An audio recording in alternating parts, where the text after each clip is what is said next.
He well knew how, with his characteristic tact, to diminish the disagreeable impression made on them. Levin was not a disreputable chum, but Oblonsky, with his ready tact, felt that Levin fancied he might not care to show his intimacy with him before his subordinates, and so he made haste to take him off into his room. Levin was almost of the same age as Oblonsky. Their intimacy did not rest merely on champagne. Levin had been the friend and companion of his early youth. They were fond of one another in spite of the difference of their characters and tastes, as friends are fond of one another who have been together in early youth. But in spite of this, each of them, as it is often the way with men who have had selected careers of different kinds, though in discussion he would even justify the other's career, in his heart despised it. It seemed to each of them that the life he led himself was the only real life, and the life led by his friend was a mere phantasm. Oblonsky could not restrain a slight mocking smile at the sight of Levin. How often he had seen him come up to Moscow from the country where he was doing something, but what precisely Stepan Arkadyevitch could never quite make out. And indeed he took no interest in the matter. Levin arrived in Moscow always excited and in a hurry, rather ill at ease and irritated by his own want of ease, and for the most part with a perfectly new, unexpected view of things. Stepan Arkadyevitch laughed at this, and liked it. In the same way Levin in his heart despised the town mode of life of his friend and his official duties, which he laughed at and regarded as trifling. But the difference was that Oblonsky, as he was doing the same as everyone did, laughed complacently and good-humoredly, while Levin laughed without complacency, and sometimes angrily. "We have long been expecting you," said Stepan Arkadyevitch, going into his room and letting Levin's hand go as though to show that here all danger was over. "I am very, very glad to see you," he went on. "Well, how are you? When did you come?"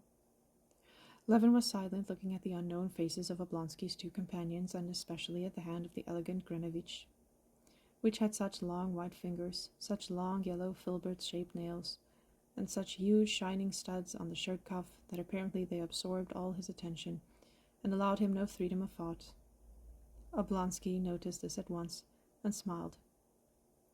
"Ah, to be sure, let me introduce you," he said. "My colleagues, Philip Ivanovitch Nikitin, Mikhail Stanislavitch Grinovitch," and turning to Levin, "a distinct councillor, a modern district councilman, a gymnast who lifts 13 stone with one hand, a cattle breeder and a sportsman, and my friend, Konstantin Dmitrievich Levin, the brother of Sergei Ivanovich Koznishev." "Delighted," said the veteran. "I have the honor of knowing your brother, Sergei Ivanovitch," said Grinovitch, holding out his slender hand with its long nails. Levin frowned, shook hands coldly, and at once turned to Oblonsky. Though he had a great respect for his half-brother, an author well known to all Russia, he could not endure it when people treated him not as Konstantin Levin, but as the brother of the celebrated Koznishev. "No, I am no longer a district councillor. I have quarreled with them all and don't go to the meetings any more," he said, turning to Oblonsky. "You've been quick about it," said Oblonsky with a smile. "But how? Why?" "It's a long story. I will tell you sometime," said Levin. But he began telling him at once. "Well, to put it shortly, I was convinced that nothing was really done by the district councils, or ever could be," he began. "I just insulted him. On one side, it's a plaything. They play at being a parliament, and I'm neither young enough nor old enough to find amusement in playthings. And on the other side," he stammered, "it's a means for the coterie of the district to make money. Formerly they had wardships, courts of justice, now they have the district council, not in the form of bribes, but in the form of unearned salary," he said, as hotly as though someone of those present had opposed his opinion. "Aha! You're in a new phase again, I see, a conservative," said Stepan Arkadyevitch. "However, we can go into that later."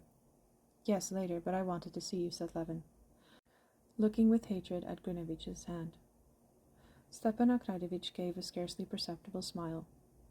"How was it you used to say you would never wear European dress again?" he said, scanning his new suit, obviously cut by a French tailor.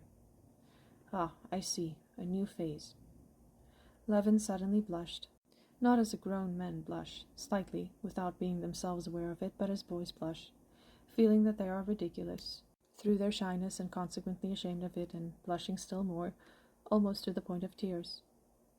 And it was so strange to see this sensible, manly face in such a childish plight, that Oblonsky left off looking at him.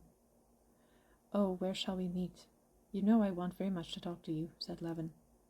Oblonsky seemed to ponder. "I'll tell you what. Let's go to Goering's to lunch, and there we can talk. I am free till 3. "No," answered Levin, after an instant's thought. "I've got to go on somewhere else." "All right, then, let's dine together." "Dine together, but I have nothing very particular, only a few words to say and a question I want to ask you, and we can have a talk afterwards." "Well, say the few words then at once, and we'll gossip after dinner." "Well, it's this," said Levin. "But it's of no importance, however." His face all at once took an impression of anger from the effort he was making to surmount his shyness. "What are the Shcherbazkys doing?" "Everything as it used to be," he said. Stepan Arkadyevitch, who had long known that Levin was in love with his sister-in-law, Kitty, gave a hardly perceptible smile, and his eyes sparkled merrily. "He said a few words, but I can't answer in a few words because— excuse me a minute." A secretary came in with respectful familiarity and the modest conscientiousness characteristic of every secretary, of superiority to his chief in the knowledge of their business. He went up to Oblonsky with some papers and began, under pretense of asking a question, to explain some objection. Stepan Arkadyevitch, without hearing him out, laid his hand genially on the secretary's sleeve. "No, you do as I told you," he said, softening his words with a smile, and with a brief explanation of his view of the matter he turned away from the papers and said, "So do it in that way, if you please, Zahar Nikitich." The secretary retired in confusion. During the consultation with the secretary, Levin had completely recovered from his embarrassment. He was standing with his elbows on the back of a chair, and on his face was a look of ironical attention. "I don't understand it, he said. "What don't you understand?" said Oblonsky, smiling as brightly as ever and picking up a cigarette. He expected some queer outburst from Levin. "I don't understand what you are doing," said Levin, shrugging his shoulders. "How can you do it seriously?" "Why not?" "Why, because there's nothing in it." "You think so? But we're overwhelmed with work. On paper, but there."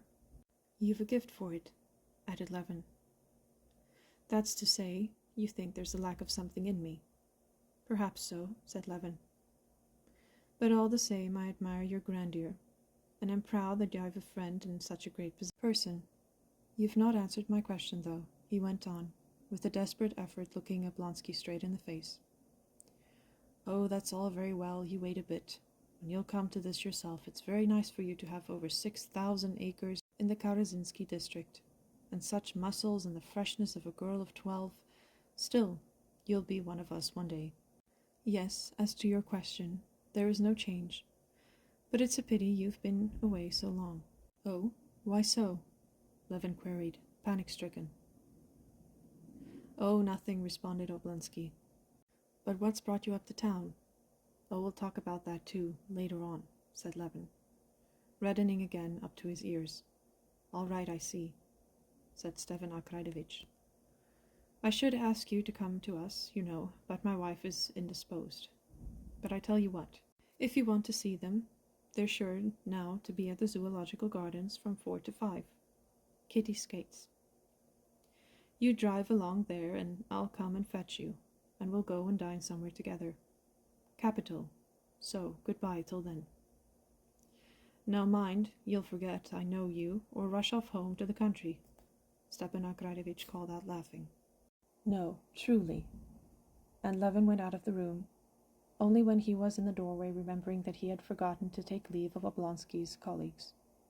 "That gentleman must be a man of great energy," said Grimmevich, when Levin had gone away. "Yes, my dear boy," said Stepan Arkadyevitch, nodding his head. "He's a lucky fellow, over 6,000 acres in the Karazinsky district. Everything before him, and what youth and vigor! Not like some of us. You have a great deal to complain of, haven't you, Stepan Arkadyevitch?" "Ah, yes. I'm in a poor way, a bad way," said Stepan Arkadyevitch with a heavy sigh.